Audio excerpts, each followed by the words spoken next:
आज हम लोग ह्यूमन रिप्रोडक्शन में फर्टिलाइजेशन एंड इम्प्लांटेशन के बारे में देखेंगे।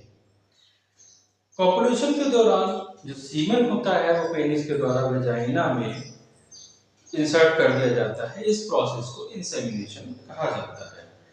अब जो मोटाइल स्पर्म है वो बहुत तेजी से भागते हैं और सर्विक्स रीजन से होते हुए ये एम्पुला रीजन की तरफ बढ़ने लगते हैं।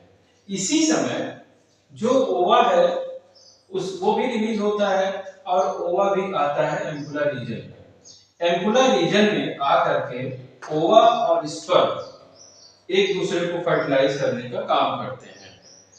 यहाँ पर कंडीशन ये होती है फर्टिलाइजेशन की कि कभी कभी ऐसा होता है, जब ऐसा होता है कि एम्पुला में ओवा नहीं है या स्पर्म नहीं है, दोनों में से किसी एक की प्रेजेंस नहीं होती है तो फर्टिलाइजेशन नहीं हो पाता।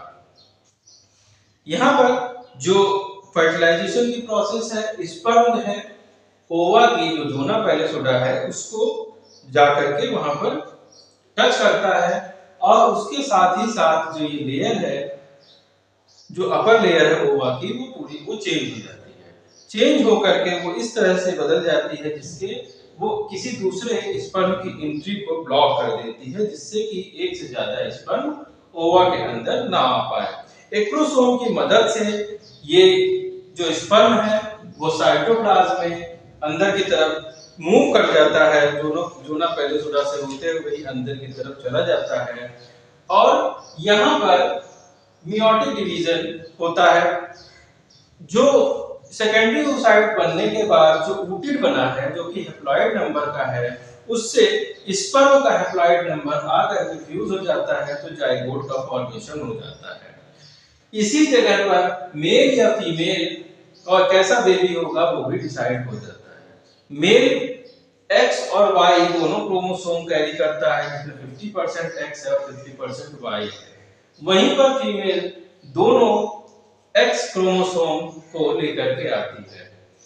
तो अगर मेल का एक्स क्रोमोसोम फीमेल के एक्स क्रोमोसोम से फर्टिलाइज करता है, फ्यूज करता है, तो फीमेल बेबी होगा और मेल का वाई क्रोमोसोम फीमेल के एक्स क्रोमोसोम से फ्यूज करेगा तो वाई होगा। इसको हम लोग आगे भी चल के समझेंगे।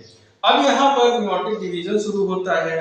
जाइगोट जो होता है अब यहाँ एम्पुला रीजन से मूव करते हुए स्टमक रीजन की तरफ आता है और यहाँ पर ये धीरे धीरे इसके अंदर क्लीवेज होते रहते हैं और ये स्टमक से होता हुआ यूटेरस की तरफ मूव करता है। ऐसे में ये 2 से 4, 4 से 8, 8 से 16 तक के ब्लास्टोमियर इसके अंदर फॉर्म होते हैं। 8 से लेके 16 ब्लास्टोमियर जो होते हैं, ये जो स्टेज होती है इसको मारुला स्टेज कहा जाता है।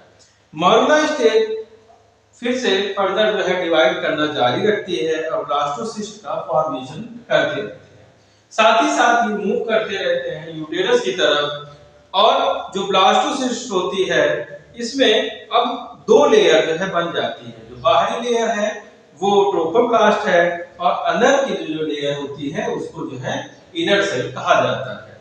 ट्रोफोब्लास्ट की जो लेयर है वो एंडोमेट्रियम की जो वॉल है वहां पर आकर के अटैच हो जाती है। अब एंडोमेट्रियम बहुत तेजी से डिवाइड करती है और जो ब्लास्टोसिस्ट है, जो ट्रोफोब्लास्ट है, उसके चारों तरफ इसको ले आकर के ये घेर लेती है।